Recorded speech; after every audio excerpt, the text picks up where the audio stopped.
Bien, estamos ya con Diana Seminario en nuestro programa. Diana, buenas noches. Hola Alfonso, buenas noches. Tu impresión sobre esta situación en la que el presidente se ha puesto él mismo con el tema de chofer de combi, ¿qué te parece ese comentario? Mira, yo recojo lo que dijiste tú en tu introducción, que había sido un pésimo conductor, y lo que dijo Agustín Figueroa, que no había sido el conductor, sino que había sido el copiloto, porque la conductora había sido Nadine Heredia. En ambos casos, así haya sido el conductor, no ha sido un buen conductor. Yo creo que muy desafortunada la metáfora, porque en el país, si bien es cierto, el tema de las combis surgió para resolver un problema en los 90, ¿no? Cuando En Natru el transporte había muy público, pocas unidades, ¿no? Claro, y todos íbamos, eran unas sardinas.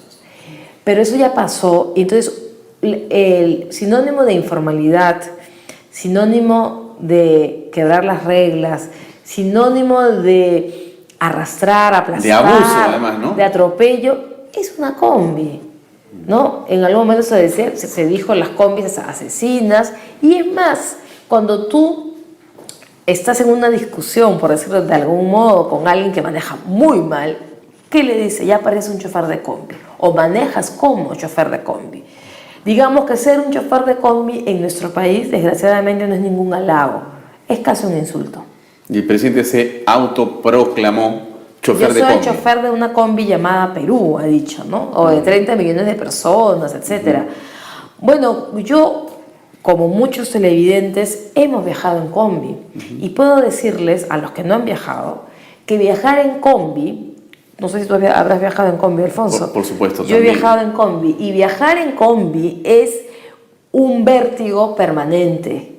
Vas en zozobra, vas en vilo, porque el chofer sin ningún problema o se pasa la luz roja, o se estaciona donde le dé la gana, o por último hace carreras, no respeta los niveles de velocidad. Por eso cuando hay un accidente de combi, la combi tiene más de 100 papeletas.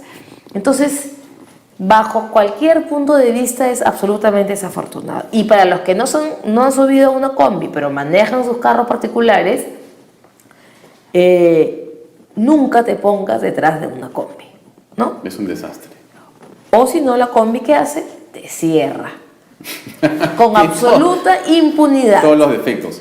Por supuesto. Ahora, sería interesante saber quién tuvo la idea de darle al presidente justamente ese ejemplo para que lo expresara como lo ha dicho, ¿no? Porque él da la impresión de que él ha verbalizado este tema, o sea, él ha practicado en alguna parte su idea del contrato social, toda esa historia que cuenta, y entonces ha lanzado su mensaje que alguien en algún lugar ha dicho, muy bien, presidente, excelente, ha dicho lo que tenía que decir, ¿no?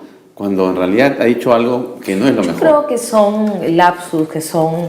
el presidente, para empezar, vive desde hace meses, creo yo, no soy psicóloga ni terapista, pero creo que vive en un nivel de estrés permanente, no solo por gobernar, porque yo creo que ahorita, desgraciadamente, gobernar no es la prioridad del presidente de la República. ¿Y cuál es?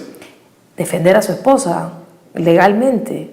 Esa es la prioridad del presidente. O sea, la preocupación de Ollanta y Nadine Heredia es que ahora la Fiscalía, gracias al fallo del Tribunal Constitucional, la va a poder seguir investigando por lavado de activos. Pero le corresponde defender a su mujer porque es su esposa. Es un dolor de cabeza. Le corresponde porque es su esposa y le corresponde porque él gobierna en familia, lo ha dicho varias veces. Sí, pero también es el presidente de la República. Y si él gobierna en familia, él puede ser el padre de familia, pero tiene varios hijos, ¿no? Y el país es el que merece la prioridad, el que merece la mayor atención. Pero hay otro detalle, Alfonso, ahora que veía que tú pasabas las imágenes del presidente con la camisa blanca dando una entrevista, ya van dos detalles, o van dos veces que yo percibo al presidente de la República como candidato. Y no digo que no van a haber elecciones, no, de ninguna manera. Lo que estoy diciendo es que el presidente de la República, ese discurso populista,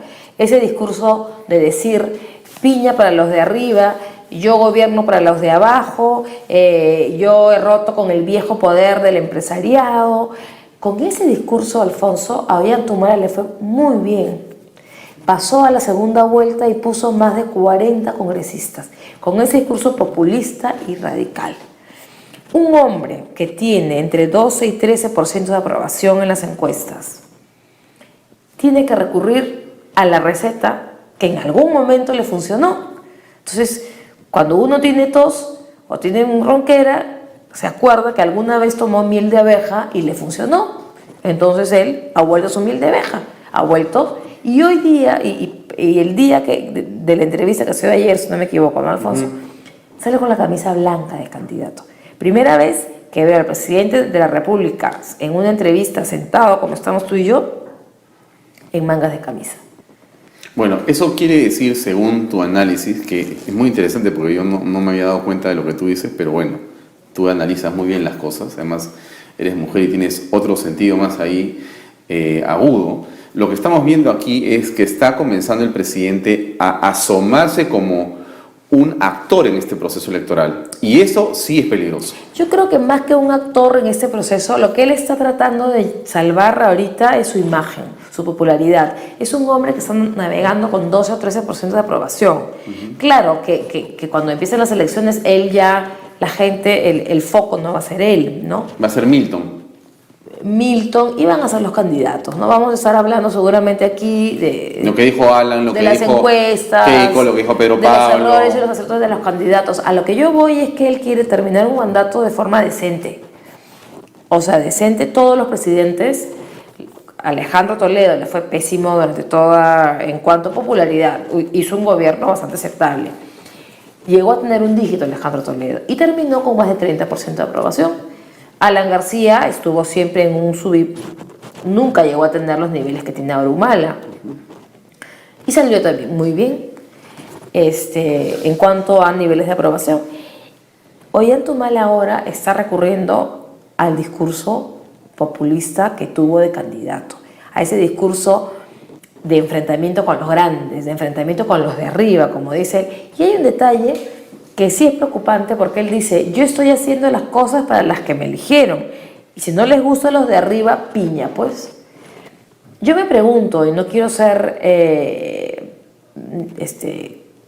crear pánico, ni ser ave mal agüero, ni nada, ¿acaso estás pensando en hacer algo que piña, pues, si no te gusta piña? ¿No? O sea, hay varias cosas que me dan vuelta por la cabeza. Que tú tienes es que ese piña, pues, esa expresión de desdén, piña, tiene adentro velada una amenaza y que podría convertirse en una acción contra esos de arriba. Sí, yo no veo un desdén, yo veo un desafío. ¿No te gusta? Piña, pues. Mañana, no sé, pues me demoro un mes en convocar elecciones, las convoco en el último día a las 11 de la noche, piña, pues. Soy presidente, a mí me han elegido, ¿no? Piña, pues. O sea, yo soy el chofer de la combi, tienes que... Yo paro donde quiero. Yo paro y me paso la luz roja si quiero, piña. O sea, ese término del piña, pues, que es tan coloquial entre nosotros, ¿no? Entre la gente peruana, es un término muy usado. En un político, a mí y sobre todo al presidente de la República me suena a desafío. Diana, ayer estuvo Juan de la Puente acá y nos decía, esta, digamos, configuración de la encuesta nos muestra a Blancanieves y los 7 enanos, ¿no? Blancanieves es Keiko Fujimori y los enanos que están más abajo. ¿Cómo ves tú la situación? Mira, Alfonso, en una elección y teniendo encuestas de por medio, nada está dicho. Pero que alguna vez hemos conversado de que en la campaña electoral pasada, la del 2011, el público recordará que Alejandro Toledo fue puntero en las encuestas hasta febrero aproximadamente y terminó cuarto. Y Castañeda fue puntero 2 años. Así es, mientras era alcalde de Lima y tampoco llegó a la segunda vuelta. Y cuando la empresa que entonces era Apoyo hacía las probabilidades de la segunda vuelta, Castañeda siempre ganaba en segunda vuelta. Y lo decía y se convirtió casi en un chiste, ¿no? Yo le gano a todos en segunda vuelta. Ollanta, para los jóvenes que no se acuerdan, en el año 2011, hasta febrero, cuando Blancanieves era Toledo y Humala era uno de los 7 enanos, tenía 6%. 6%, tenía hasta febrero, marzo. Empieza luego a subir, igual Pedro Pablo Kuczynski, tenía 5 y de pronto da el salto a 15, se instala en Lima con jóvenes, fue un fenómeno de la juventud, pero fue un candidato de Lima. Pero Pablo nunca logró romper la barrera hacia provincias. Entonces yo creo que decir ahorita, hoy, 28 de octubre, un pronóstico, yo no me atrevo a decir nada de lo que puede pasar, porque las encuestas y el comportamiento del electorado es realmente inimaginable, es una cosa que se empieza a alinear todos los últimos 10 días, ¿no? Tú recordarás cómo en los últimos 15 días de pronto Kuczynski entraba por los palos y se colocó tercero y desplazó a Toledo y Toledo quedó cuarto. Incluso antes de la primera vuelta en abril se llegó a decir que Toledo le quería pedir a Kuczynski que se retire, ¿no? Le pidió. Que se retirara, ¿no? Lo ha contado Pedro Pablo, además. Y varias otras personas, ¿no? Porque Toledo consideraba que ese electorado de Kuczynski era suyo, ¿no? Por lo tanto... Un enviado de Vargas Llosa le pidió a Pedro Pablo Kuczynski que se retirara y que se bajara del caballo en favor de Toledo, ¿no? Y Pedro Pablo dijo que de ninguna manera. Pero creo que ahí ese voto partido, creo que al único que favoreció fue Yantumala, ¿no? Ahora, ¿por qué no se podía retirar Toledo, no? También. Entonces, con lo que tú señalas, Diana, quiere decir que lo que estamos viendo hoy no pasa nada. Es como el tráiler de la película que vas a ver, ¿no? De acá a 3 meses no te ponen un tráiler. 2 minutos. No es la película. Nada está dicho. Ni siquiera empezamos. Ni siquiera salen los créditos. Nada está...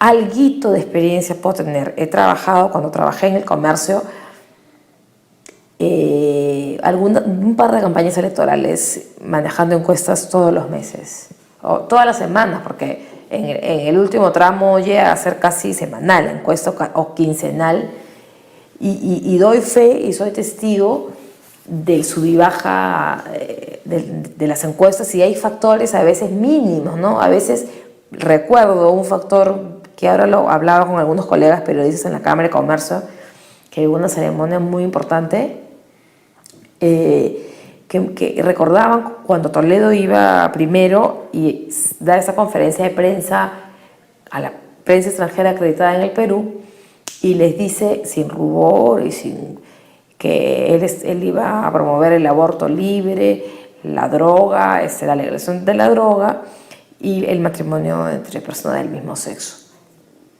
Chao, ¿no? En un país que cree que tenemos otros valores, un candidato con ese perfil no llega muy lejos.